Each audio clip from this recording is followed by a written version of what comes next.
हाँ तो फ्रेंड्स, हम फिफ्थ का साइंस पढ़ रहे हैं, ओल्ड सिलेबस। और आज हम तीसरा यूनिट देखेंगे जिसका नाम है आहार यानी डाइट। तो चलिए शुरुआत करते हैं। अगर आपने पहले 2 यूनिट देखे नहीं है तो देख लीजिए, अपलोड किए हैं। तो चलिए आज के यूनिट को शुरुआत करते हैं, नए चैप्टर को। हमारे भोजन में दाल, चावल, सब्जी, रोटी, पूड़ी, मांस, मछली जैसे अनेक खाद्य पदार्थ होते हैं। इनके अतिरिक्त दिन भर में हम और भी कई प्रकार के पदार्थ खाते रहते हैं। इन सभी खाद्य पदार्थों को सम्मिलित रूप में आहार कहते हैं, जिसे डाइट कहते हैं ना। तो क्या हम दिन भर में एक ही चीज़ तो नहीं खाते, सिर्फ दाल चावल ही नहीं खाते ना, बहुत सारी चीज़ें खाते रहते हैं। तो इन सब से ना हमको विटामिन, प्रोटीन, स्टार्च, कार्बोहाइड्रेट्स मिलते रहते हैं। तो हमारे आहार में ये सब शामिल होते हैं ना, तो इस सब को डाइट कहते हैं, आहार कहते हैं। रंग, रूप तथा स्वाद में खाद्य पदार्थ एक दूसरे से भिन्न होते हैं। विभिन्न खाद्य पदार्थों में कर्बोजक युक्त, कर्बोजक यानी स्टार्च मतलब एक कार्बोहाइड्रेट्स होते हैं ना, उनको कर्बोजक कहते हैं। प्रथिन युक्त माने प्रोटीन, और वसा युक्त, वसा मतलब फैट्स पदार्थों के साथ लवण मतलब मिनरल्स। लिख लीजिए, आपको इंग्लिश तो वर्ड इंग्लिश टू हिंदी मैं बाद में करके दूंगा, फ़िलहाल में अगर आपको ज़रूरत लगे तो लिख लीजिए। लवण माने मिनरल्स, और जीवन सत्व माने विटामिन्स भी कम अधिक मात्रा में पाए जाते हैं। चावल, गेहूँ, ज्वार और बाजरे में कर्बोजक युक्त है माने स्टार्च ज़्यादा होता है, पदार्थ अधिक मात्रा में पाया जाता है। दाल, मांस तथा दूध में प्रथिन युक्त पदार्थ की मात्रा अधिक होती है। तो क्या है ना, जो जिम वगैरह जाते अभी आपने अगर जिम वगैरह किया होगा तो उनको कैसा चिकन खाने को बोलते हैं, मांस मच्छी खाने को बोलते हैं, अंडे खाने को बोलते हैं। तो उसमें कैसा प्रोटीन ज़्यादा होता है। प्रोटीन हमारे मसल बिल्डअप में, मतलब जो हमारे हाथों में पैरों में जो मसल्स होते हैं ना, उनका बिल्डअप अच्छे से होता है प्रोटीन की वजह से। और जो लोग ज़्यादा काम वगैरह करते हैं ना, उनको चावल गेहूँ ये ज़्यादा लगता है। प्रोटीन तो लगता ही लगता है, लेकिन उनको चावल गेहूँ इसमें ना कार्बोहाइड्रेट्स होते हैं। हमारी बॉडी में जितना भी एनर्जी होता है ना, उसका सबसे मेन कंटेंट है कार्बोहाइड्रेट्स, है ना। तो आगे देखते हैं। मूंगफली तथा बर जैसे तेलहनों में वसायुक्त पदार्थ अधिक मात्रा में पाया जाता है। फैट्स होते हैं, जो भी ऑयली सीड्स होते हैं ना, जैसे मूंगफली हो गया, बादाम हो गया, है ना, इनमें अपना सोयाबीन हो गया, सोयाबीन से भी तेल निकालते हैं अभी तो। सूर्यफूल की जो बी आती है ना, सनफ्लावर का, उसके बी में से भी तेल निकालते हैं। तो ये फैट इनमें ना सब में फैट्स होते हैं। हरी सब्जियों में हमें लवण तथा विभिन्न जीवन सत्व प्राप्त होते हैं। तो हरी सब्जियों में से हमको विटामिन्स बहुत ज़्यादा मिलते हैं, और साथ ही साथ में मिनरल्स मिलते हैं। मिनरल हमको पानी में से भी मिलते हैं, लेकिन अभी फ़िलहाल में सबके पास में मशीन लगे हुए हैं, तो उसमें कैसा है ना, पानी का टीडीएस कम हो जाता है।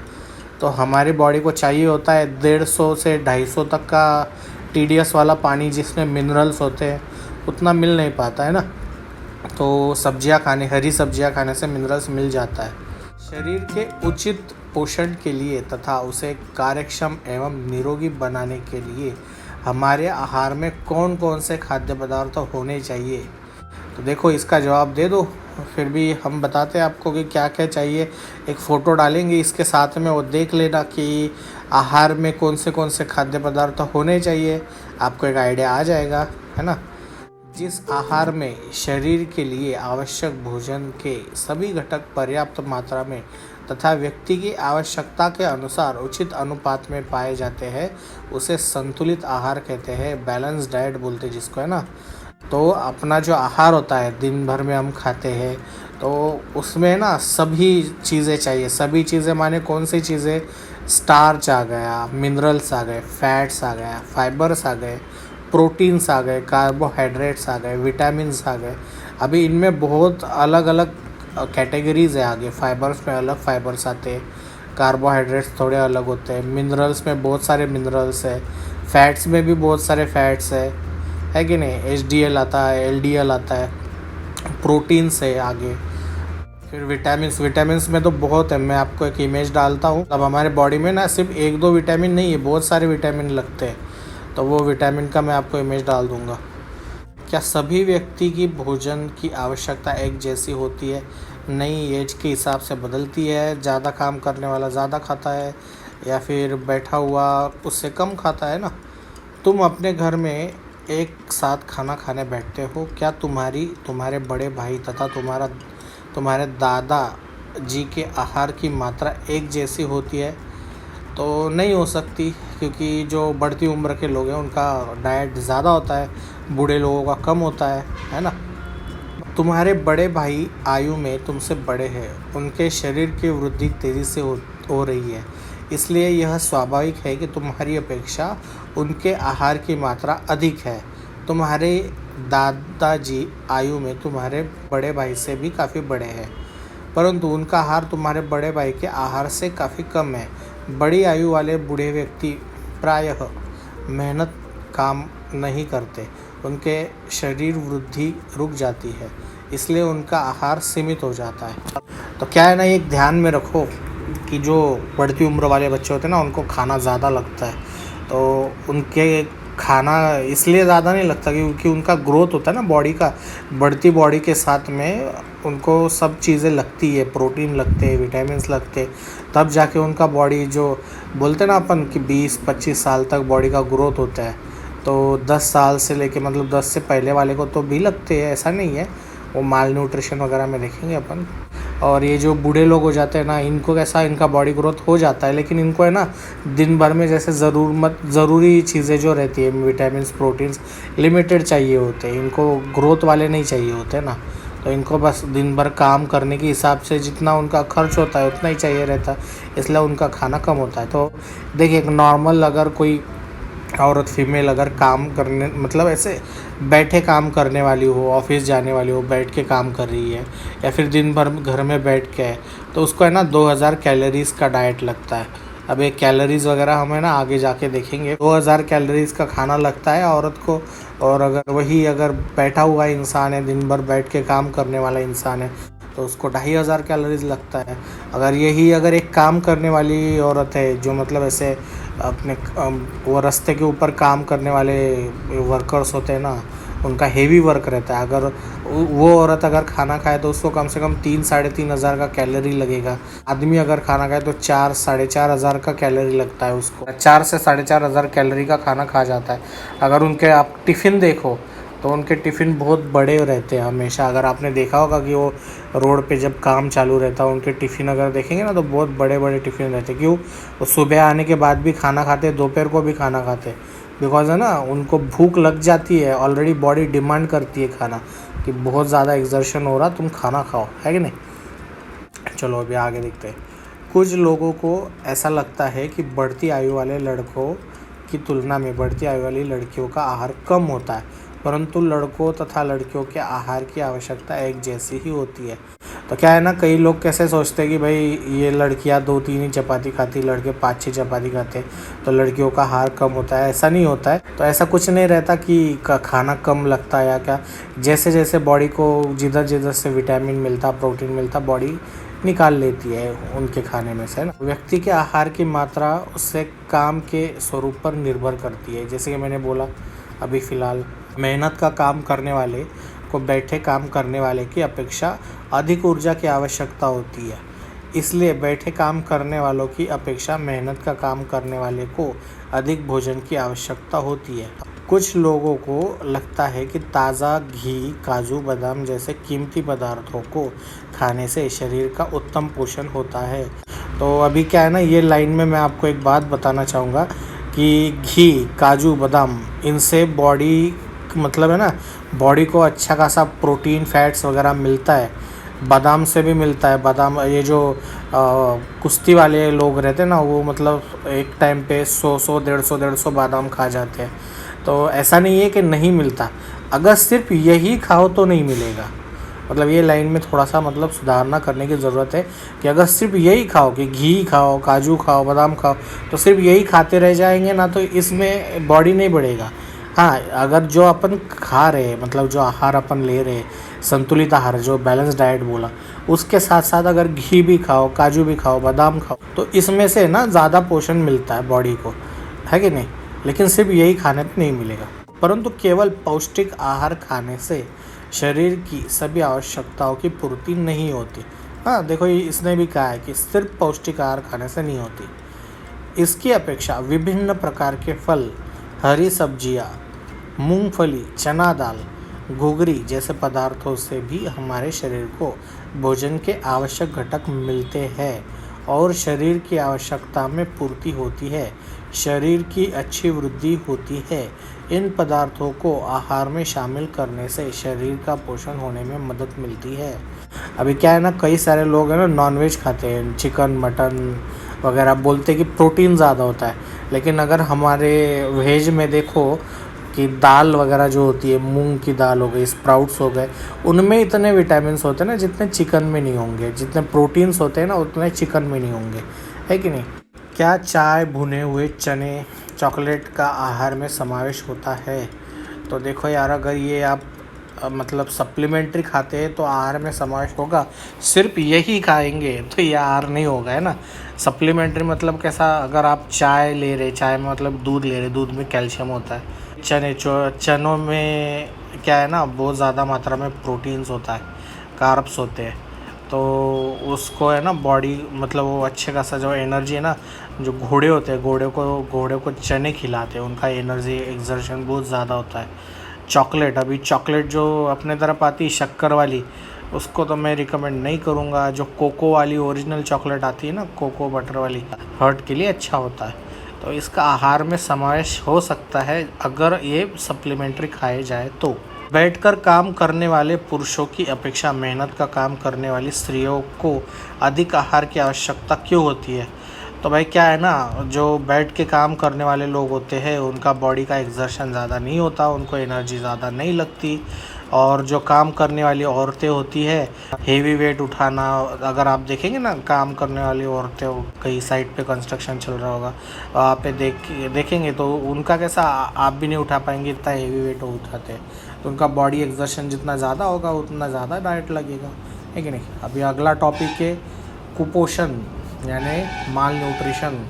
बहुत बड़ा टॉपिक है और ये बहुत सारी एग्ज़ाम्स में पूछा जाता है, बिकॉज है ना इंडिया के सामने सबसे बड़ा क्वेश्चन यही है।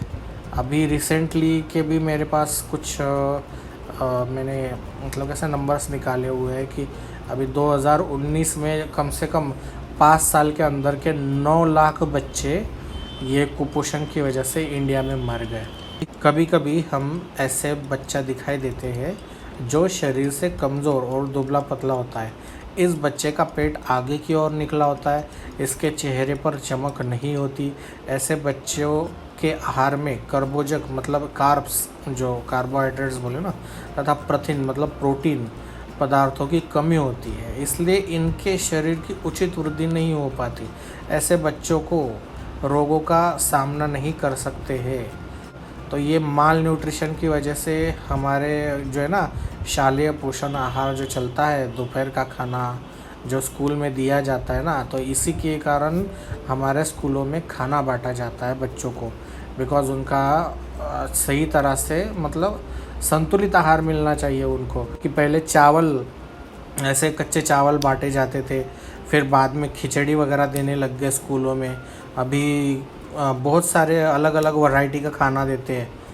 तो इससे क्या होता है ना, जो बच्चा रहता है, बढ़ती उम्र के बच्चे, ग्रोथ होता है उनका अच्छा बॉडी का, तो उनका कैसा एक हेल्दी डाइट हो जाता है। तो घर से अगर भी उनको कुछ खाने को ना भी मिले ना, तो दोपहर का जो खाना होता है ना, वो सबसे इम्पोर्टेंट खाना होता है। तो बच्चों को है ना दोपहर के टाइम स्कूलों में ऐसा खाना दिया जाता है।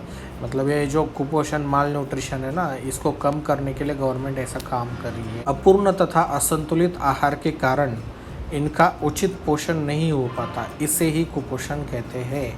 फूड डिफिशियंसी मतलब इनको है ना खाने में कई सारी चीज़ें कम, डिफिशियंसी माने कमतरता, खाने की जो कमतरता होती है। खाने के मतलब ऐसा नहीं कि चावल नहीं मिल रहा या फिर रोटी नहीं मिल रही। इनके खाने में स्पेशली प्रोटीन्स और कार्ब्स नहीं होते। और कार्ब्स किस में होते हैं? कार्ब्स होते हैं गेहूं में होते हैं, चावल में होते हैं। प्रोटीन किस में होते हैं? चिकन में प्रोटीन होता है, दालों में प्रोटीन होते हैं। जितने भी दालें हैं ना अपनी उनमें प्रोटीन्स होते हैं। तो ये इनके खाने में नहीं होती है, इसलिए इनको ऐसा कुपोषण वगैरह की समस्या आती है। तो अभी हमारे इंडिया में 2019 के आंकड़ों के हिसाब से 5 साल से कम के जो बच्चे हैं आज की तारीख में भी 44% बच्चों में कुपोषण पाया जाता है। मतलब 5 साल के कम उम्र के 44% बच्चे इंडिया में कुपोषण के शिकार है। एक तो हेवीली कुपोषण के शिकार है, या फिर उनका है ना अंडरवेट आता है। 5 साल से कम बच्चों का अंडरवेट आता है। अभावजन्य रोग मतलब डिफिशियंसी डिसीजेस। डिफिशियंसी माने मैंने बताया आपको कमतरता, अभाव। जो अभाव होता है ना, रोगों के अभाव की वजह से रोग होते हैं, उनको बोलते हैं डिफिशियंसी डिसीजेस। कुछ आहार घटकों की कमी के कारण रोग उत्पन्न हो जाते हैं। इन रोगों को अभावजन्य रोग कहते हैं। अभाव का अर्थ है कमी। तुम सीख चुके हो कि जीवन सत्व भी हमारे आहार का एक घटक है ना। जीवन सत्व विभिन्न प्रकार के होते हैं। आहार में इनकी कमी के कारण कुछ रोग उत्पन्न होते हैं। विटामिन जो होते हैं, बहुत सारे विटामिन हैं। जो मैंने अभी थोड़ी देर पहले आपको इमेज दिखाया ना, तो उसमें से आप देख के समझ चुके होंगे कि कितने टाइप के विटामिन होते हैं।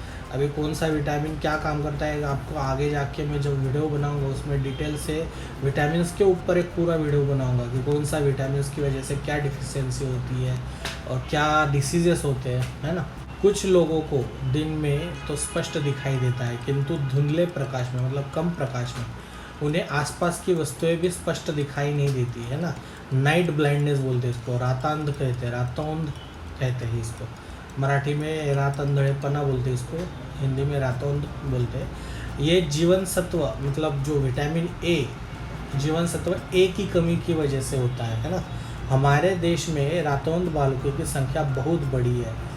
यदि उचित समय पर सही उपाय या उपचार ना किया जाए तो ऐसे बालकों में स्थायी अंधता आ जाती है। अगर इसका जल्दी से इलाज नहीं किया गया, उसको अगर विटामिन ए की कमी वैसे ही रही तो वो बच्चा हमेशा के लिए अंधा हो जाता है। और सच्चाई है, ऐसा बहुत से केसेस है इंडिया में।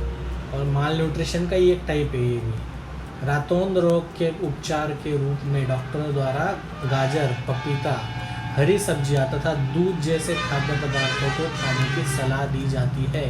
इन पदार्थों में जीवन सत्व ए अधिक मात्रा में पाया जाता है ना। कौन से देख लीजिए, अभी गाजर हो गया, पपीता हो गया, हरी सब्जियां हो गई, दूध तो बेटर है, सबसे बेटर दूध है। बहुत सारे पौष्टिक चीज़ें हैं, तो दूध तो पीना चाहिए सबने, है ना। मैं तो बोलता हूँ चाय कॉफ़ी की बजाय दूध ही पिया करो। इन पदार्थों में जीवन सत्व ए की मात्रा अधिक होती है। इन पदार्थों को नियमित रूप से भोजन में लेने पर रातौंध की आशंका कम हो जाती है। जीवन सत्व ए की भांति ही अन्य जीवन सत्वों बी, सी तथा डी की कमी होने पर भी विभिन्न प्रकार के रोग होते हैं। इनकी जानकारी नीचे तालिका में दी गई है। तो ए विटामिन की वजह से ना रातौंध मतलब ये जो नाइट ब्लाइंडनेस बोलते हैं, उसके बाद में ड्राई आइज मतलब आँखों का पानी भी सूख जाता है कई बार। और अपने जो बढ़ते बच्चे होते हैं ना, उनमें स्लो ग्रोथ होता है ए विटामिन की कमी की वजह से। कई बार क्या होता है ना, विटामिन ज़्यादा होने की वजह से, अभी अगर ए विटामिन बॉडी में ज़्यादा हो गया ना तो फैटी लिवर जैसा तकलीफ होता है। मतलब बॉडी में चीज़ें कम भी नहीं होनी चाहिए और ज़्यादा भी नहीं होनी चाहिए।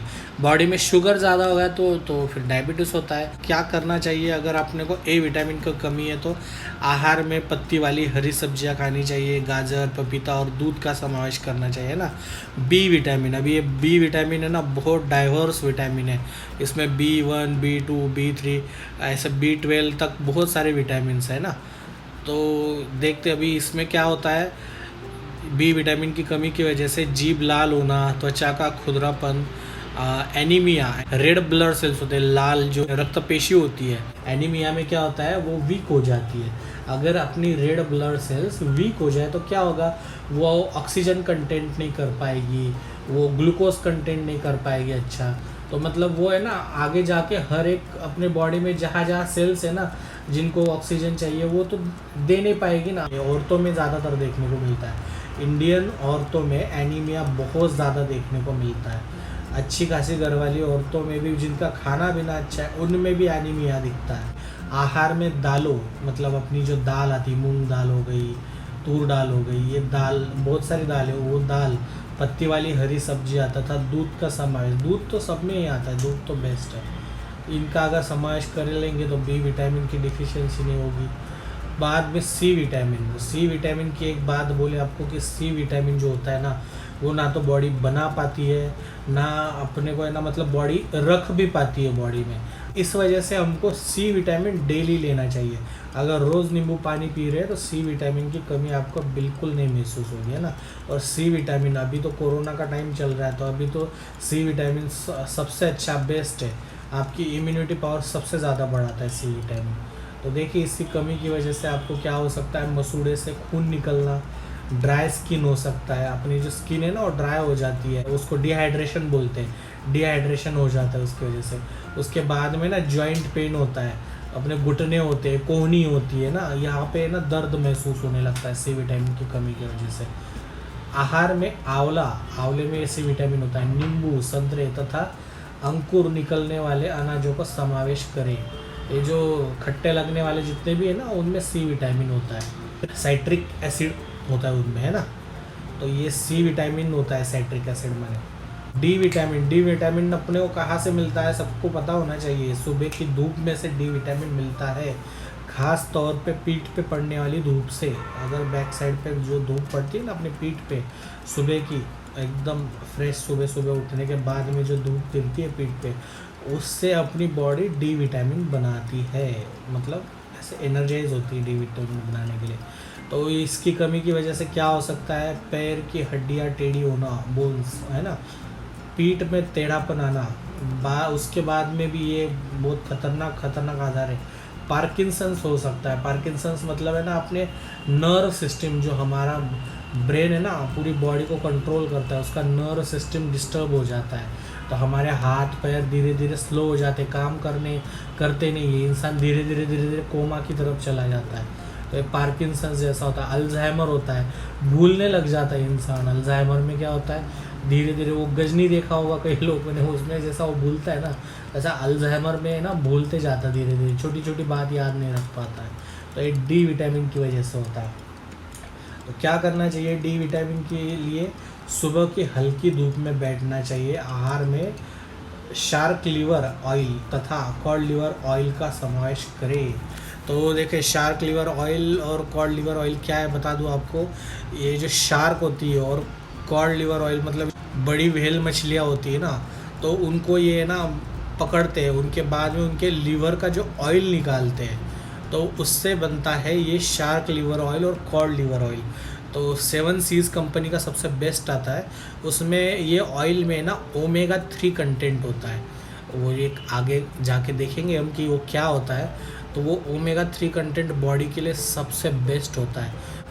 हमेशा ताज़ा भोजन करना चाहिए, ऐसा क्यों कहा जाता है, तो सिंपल सी बात है, ताज़ा भोजन करना चाहिए इसलिए क्योंकि ये ना वो वेजिटेबल्स हम निकालते हैं खेतों से, वो 1-2 दिन बाद हमारे हाथ में आती है, तो तब तक वो डिकम्पोज मतलब है ना सड़ने गलने लग जाती है।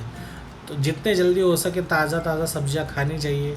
सिंपल सा एग्जांपल बताओ आपको, सेफ लीजिए एप्पल, उसको काट के ऐसे खुला छोड़ दीजिए, ऐसा लाल लाल हो जाता है। क्यों हो जाता है कि उसके अंदर का जो है ना आयरन होता है ना, वो ऑक्सीजन से रिएक्ट होता है, हवा के ऑक्सीजन से, तो उसमें ऑक्सीडाइजेशन प्रोसेस हो जाता है।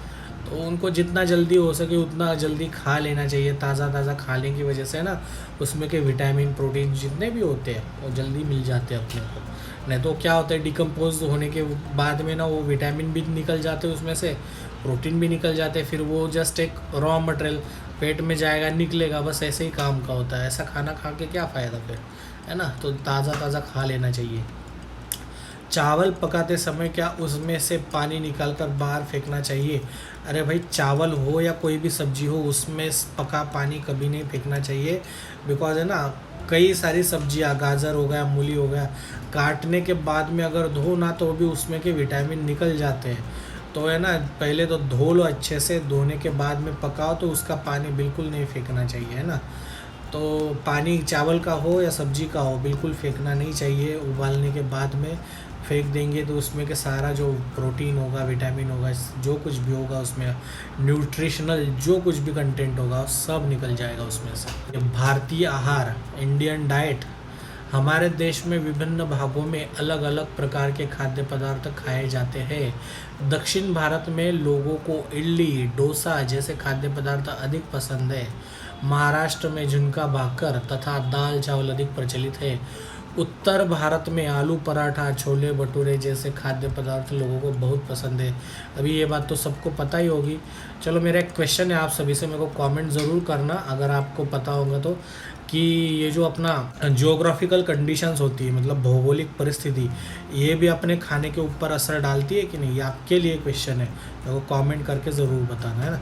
आगे देखते हैं। खाद्य पदार्थ तैयार करने की हमारी जो विधि है वह परंपरागत से चली आ रही है, अपने परंपरा से चली आ रही है। इनमें से कुछ विधियाँ ऐसी हैं जिनके कारण खाद्य पदार्थों की पौष्टिकता बढ़ जाती है। चना, मूंग तथा मोठ जैसे अनाजों को अंकुरित करने, उनसे बनाई जाने वाली घुघरी को हम प्रायः खाते हैं। अभी क्या है ना, चना अपने को पता है, ये जो काबुली चना आता है, घोड़े को खिलाते हैं वो चना, है ना। मूंग हरे कलर का आता है, मोठ मतलब ये लाल कलर का आता है, इनको स्प्राउट्स बोलते हैं। इनको खाने की वजह से बहुत सारे अपने को विटामिन, प्रोटीन मिलते हैं, बहुत ज़्यादा होते हैं इनमें। अंकुरित होते समय अनाज में पाए जाने वाले जीवन सत्व की मात्रा बढ़ जाती है। चावल, उड़द दाल के दरदरे आटे में खटास पैदा करके इडली, डोसा तथा अंबोली जैसे खाद्य पदार्थ बनाए जाते हैं। तो क्या है ना, अभी देखो ये इडली डोसा में ना, अगर किसी ने देखा होगा, उसको बाटर बोलते हैं। उसमें खटास क्यों आती है? उसमें जो बैक्टीरिया होता है उसका नाम क्या है, ल्यूकोनोस्टोक मेसेंटेरोइड, इस बैक्टीरिया का नाम है। तो इस वजह से क्या होता है, ये एक ही नहीं होता, 2-3 बैक्टीरिया और है। तो वो बैक्टीरिया अपन बाद में देखेंगे, अभी वो इतनी इसेंशियल नहीं है, लेकिन ये बैक्टीरिया का नाम याद में रहने दीजिए। ये मेन बैक्टीरिया है, इसकी वजह से ना उसमें लैक्टिक एसिड फॉर्म होता है, लैक्टिक एसिड बनना चालू हो जाता है। तो लैक्टिक एसिड बनता है, उसके साथ में अमीनो एसिड बनता है, जो कि बॉडी के लिए बहुत ज़्यादा फायदेमंद है। लैक्टिक एसिड से क्या होता है, अपनी स्किन का जो ड्राइनेस होता है ना, कभी नहीं होता है। अपनी स्किन ड्राई कभी नहीं होती है, हाइड्रेटेड रहती है हमारी बॉडी में पानी का मात्रा है ना एकदम संतुलित रहता है। और अमीनो एसिड से क्या होता है, मसल ग्रोथ होती है। अमीनो एसिड हमारी बॉडी के लिए बहुत अच्छा है, हमारे मसल ग्रोथ के लिए अच्छा है। अगर बॉडी बनाने वाले होंगे ना, उसके लिए अमीनो एसिड सबसे अच्छा होता है। इनफैक्ट बच्चे जो ग्रोथ वाले उनके लिए भी बहुत अच्छा है। इसलिए इडली को है ना वर्ल्ड का सबसे हेल्दी फूड कहा गया है।